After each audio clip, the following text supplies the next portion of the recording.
প্রথমে দেখাবো পুরুলিয়ার ছবি, যেখানে চিন্ময় কৃষ্ণ দাসের মুক্তির দাবিতে হিন্দু জাগরণ মঞ্চের বিক্ষোভ। এই রাজ্যে, এই দেশে বিভিন্ন জায়গায় বাংলাদেশের ঘটনার প্রতিবাদে, হিন্দু সন্ন্যাসীদের গ্রেফতারির প্রতিবাদে, যেভাবে হিন্দুদের উপর নিপীড়ন হয়ে চলেছে, যেভাবে মন্দিরে ভাঙচুরের ঘটনা চলছে, ইসকনের মন্দিরে ভাঙচুর হামলার ঘটনা চলছে, তার প্রতিবাদ বিভিন্ন জায়গায় আছড়ে পড়ছে। এই ছবি আপনারা রঘুনাথপুরের দেখতে পাচ্ছেন।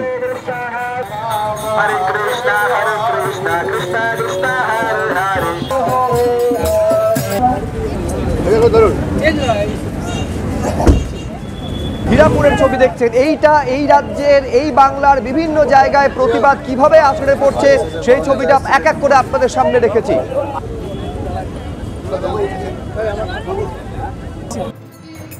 আর এবার দুর্গাপুরে একই রকম ছবি আপনারা দেখতে পাচ্ছেন।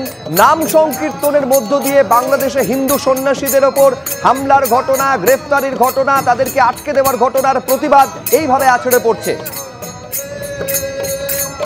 যে হিন্দুরা চুপচাপ বসে থাকবে, হিন্দুরা খুব নরম ধর্ম, যে যার অত্যাচার করবে পা দুমড়ে চলে যাবে হিন্দুদের ওপরে, আর আমরা চুপ করে সহ্য করব, মহাদেবের মতো নীলকণ্ঠ হয়ে বিষ পান করব, আর নয়, আর নয়। Enough is enough.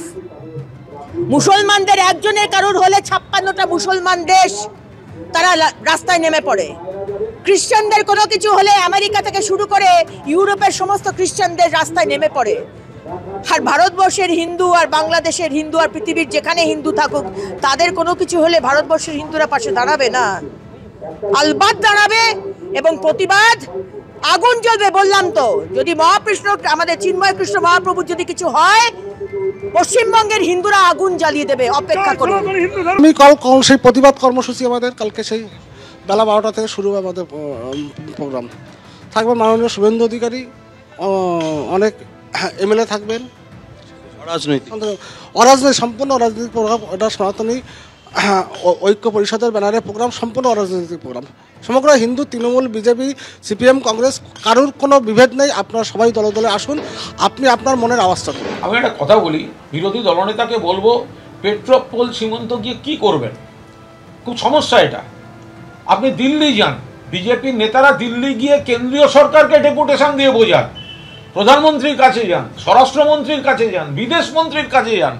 আপনাদের যা যা বক্তব্য, বাংলার মধ্যে থেকে এটা অচল করে দেবো, ওটা বন্ধ করে দেবো, এগুলো করে আপনাদের কি হবে? যা যা বীরত্ব দেখাবার দিল্লির দরবারে যান। কারণ বাংলার সরকার, মমতা বন্দ্যোপাধ্যায় মাননীয় মুখ্যমন্ত্রী পরিষ্কার বলে দিয়েছেন, প্রথাগতভাবে আন্তর্জাতিক ইস্যু যা করার কেন্দ্রীয় সরকার করবে আমরা সমর্থন করব। তাহলে আপনারা বিজেপি, তা আপনারা কেন্দ্রকে দিয়ে করান।